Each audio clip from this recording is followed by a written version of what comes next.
Hey, and welcome to Matt and Jess TV. I am Matt Roast. And I'm Jessica Bun Bun. Welcome to a new Only Murders in the Building Season 5 theory discussion. Now, if you guys are like us, you've probably spent a little bit of time already thinking a lot about birds within the context of this season. Absolutely. I mean, we've got Lester and his lists of connecting people going into the Velvet Room with the birds. We have Vince with his bird calls. Hoo, hoo, hoo. Yeah, right. Well, And now we also know that Charles also is a little bit of a bird dabbler. Yeah, it was really interesting how he managed to just do that bird call without being prompted at all by Vince in episode 4. Yep. But all of this stuff, if you've been watching Only Murders for a long time, like, you know that these things are not here for zero reason. Like, sometimes there are red herrings, but I think something that has been as omnipresent as birds within the first 4 episodes, I think we have to take this seriously at this point. Especially the ledger that had the bird names that were connected to people that were going into the Velvet Room, because it feels like all roads are leading back to the Velvet Room. Yes. And Lester knew something. Now it's, did he know something and he knew too much and they took him out, or he knew something and he was doing something about it and he was going out a hero? But that ledger and those bird names, I think, are extremely important. Yes, so important. Like you said, Lester is the sort of person who would go out a hero. And I think this video is really all about what Lester tried to do within the final moments of his life and how this is something that is going to serve as a very substantial clue as to where this season could be going. Absolutely, because we have not seen all of how everything unfolded with his death on purpose. I mean, they don't want to give everything away too quickly, but we have gotten little snippets of it, like the elevator crank. All right, well, we have so much more to dive into here, but before we do, be sure to hit that subscribe button, because we are here every week with all sorts of Only Murders in the Building coverage. We have reviews, previews, theories. We also just have a really good time talking about all this tinfoil hat stuff with you guys in the comments. Absolutely. Hit that subscribe button. Don't miss any of our coverage. And if you want to talk Only Murders in the Building further with us, we have chat, we have polls, we have all kinds of fun stuff going on over on our Patreon. So I'll leave a link for you in the description below if you want to head over there and join in the fun. Thank you guys so much for your support. We really appreciate that. Okay. We're going to go into a time machine here for a moment. Beep, bop, bop, bop, bop, boop, boop, boop. All right, here we are, season 5, episode 2.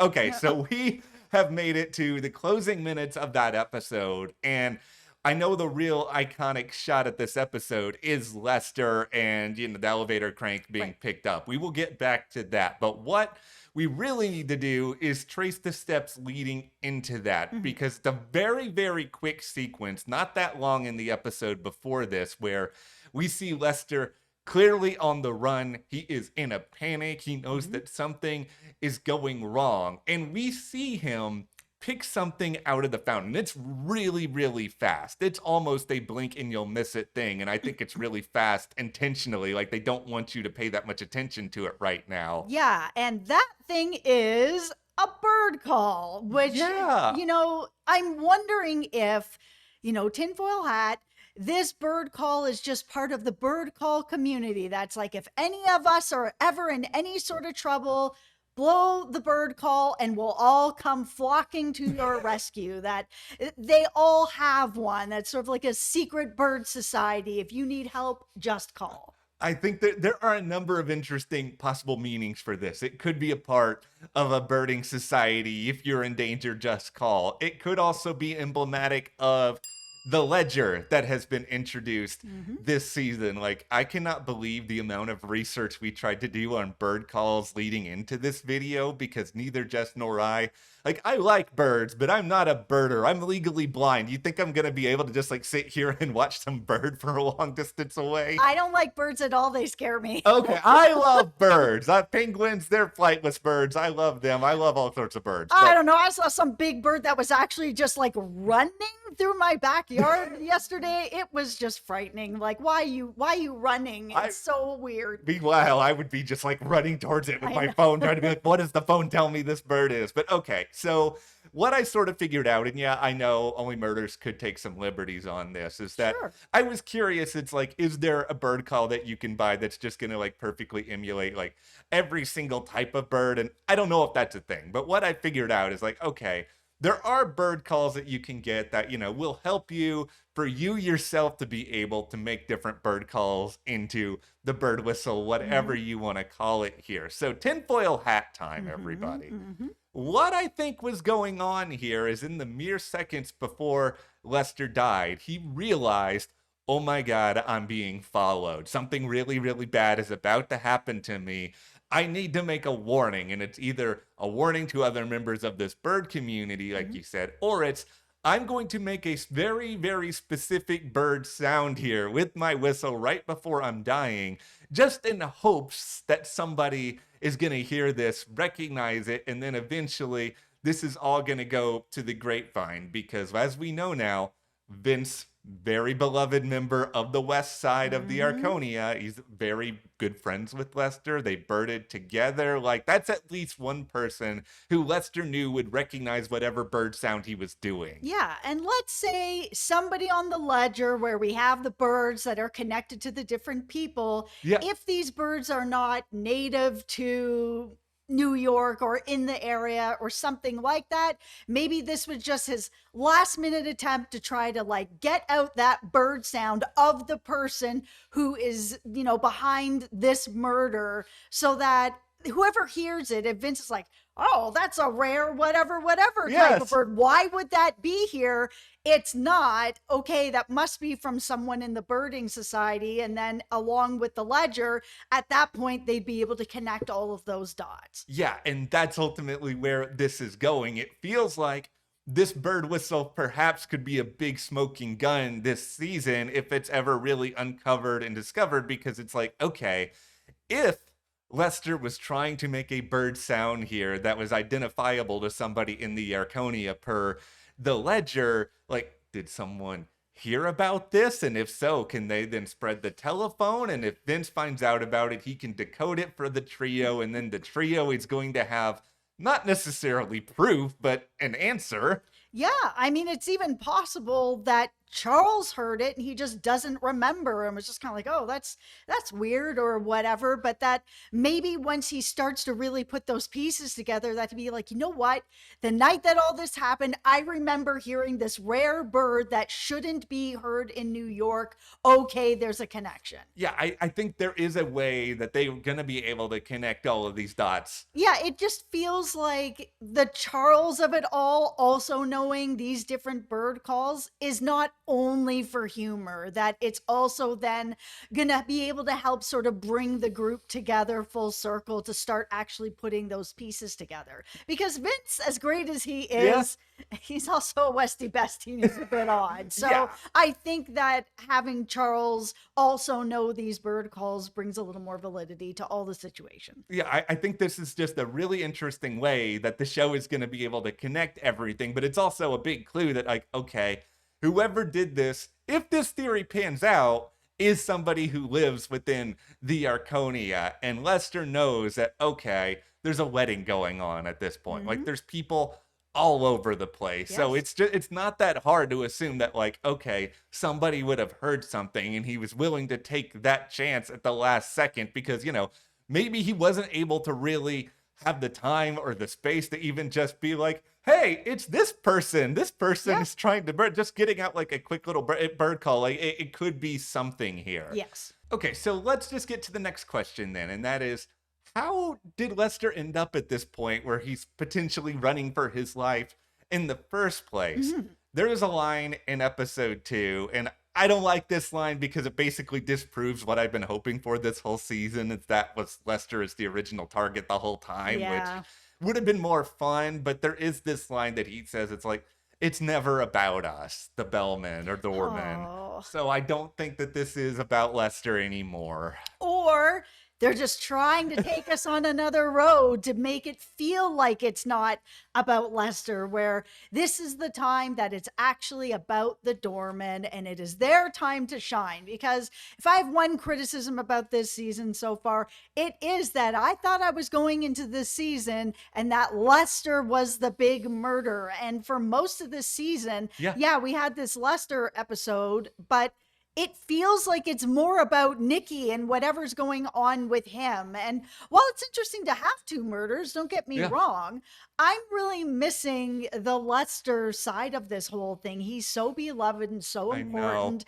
And I'm hoping that it's just a bit of a smokescreen to be like, oh, we're not important. You know, it's never about us. It is. It is about you this time, Lester. Okay, this is one of those instances where I hope that I'm wrong. Like, I hope that they're not going this way. It's just in my brain, it kind of makes a little bit of sense. Yes. So, okay, Lester, prior to everything with the bird call, he's either going down to retrieve something in the Velvet Room, or maybe he's bringing somebody down to the Velvet Room, and he's there, he sees something, he hears something, whether that is like, oh, he sees somebody getting their finger cut off, or oh, he hears a really big secret, or he just actually sees Nicky get killed, because we know Nicky was presumably refrigerated for a while. Mm-hmm. He gets out of there as quickly as he can, and he's like, okay, frantically, I gotta find a way to do something, say something. This wedding is going on. It's kind of hard to get the trio to talk to you if they're in the midst of all of this sort of chaos. We already saw what happened when Sophia approached them around this point. Yeah, and it's possible that he was taken out because he knows too much. I'm really hoping, though, that he did see something. You know, maybe it was that Nicky had gotten killed, then moved and everything that happened there, but he saw enough where he was like, you know what? Not on my watch, not this time. There's too many murders that have happened in this building that I didn't see or didn't have enough information or didn't say anything, and that is not going to happen this time. And that's why he's got the ledger with all the different bird names on it that was very specifically found with Nicky. I mean, it's all connected in that way. Lester must have seen something, and either he's got taken out because he saw something, or he tried to say something. Here's one more thing that Lester did do. He put that finger in the shrimp. Okay, now bear with me, guys, on this. So if Lester did not have a chance to really talk to anyone about what he saw, at the very least, he can guarantee that something is looked into. Now, if he saw the finger being severed, or if he just saw it close to him while something else horrible was going on, like, it's not that hard to imagine that, okay, what's Lester gonna do? He knows Oliver's dietary habits, as it was established in the premiere. Yep.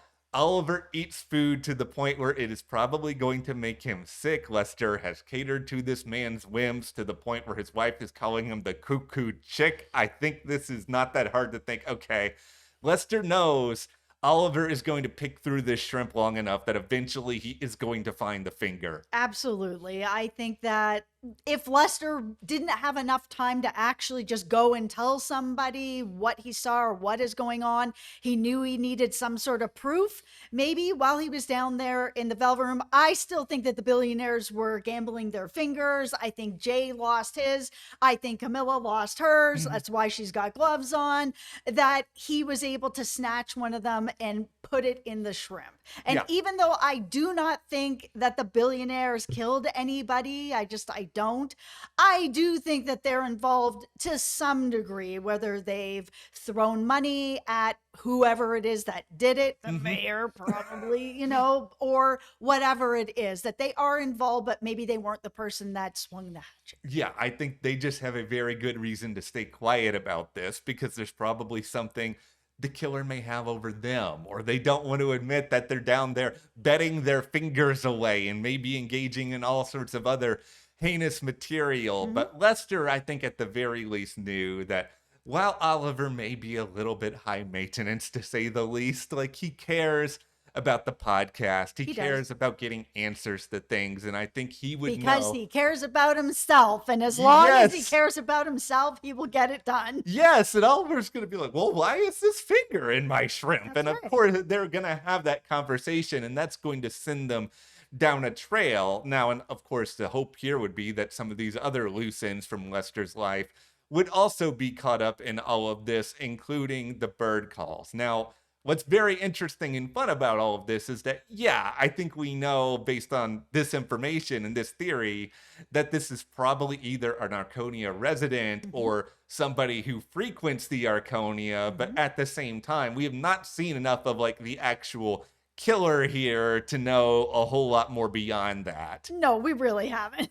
Here's the one thing that is kind of interesting, though, and it kind of does signal to me further that, okay, Lester's death, we can't speak about Nicky right now, but Lester's death was fairly impulsive because that's the closing seconds, and, watch this unhealthy amount of times where we see the hand come in and pick up that elevator crank. It's a poo bag. And, I think we both are very well versed of using poo bags to pick up after our dog. Yeah, I just feel like if somebody was ready to murder Lester, they would probably have gloves. They probably wouldn't be in such a public place like, the courtyard of the Arconia. Anybody could just be looking out the window at that time and this is happening sort of thing. So if somebody's using a poop bag, and I would think that a building like this would probably just have them on hand in the courtyard to make sure that you pick up after your pet, and you should pick up after your pet, that they're also picking up after that elevator crank. Nobody's gonna think anything of it. It's just gonna be, oh, look at this responsible person in the courtyard. I mean, whoever did this in general had to move really, really quickly anyway, just because like all of this has been reported already. An accident. Right, an accident. Yeah, well, that's what we got with this only murders in the building theory. And what we wanted to do here was at least bring to you guys a possible timeline of how everything unfolded here with Lester. But let us know what you guys think. Is there something to this idea that Lester tried to utter out a specific bird call to signal to everyone who the killer really was? Or possibly trying to call for help? Let us know in the comments, and also hit that subscribe button so you do not miss any more Only Murders coverage, and you can support us further by joining our Patreon. That link is in the description. Thank you so much for your support, and we'll see you here next time.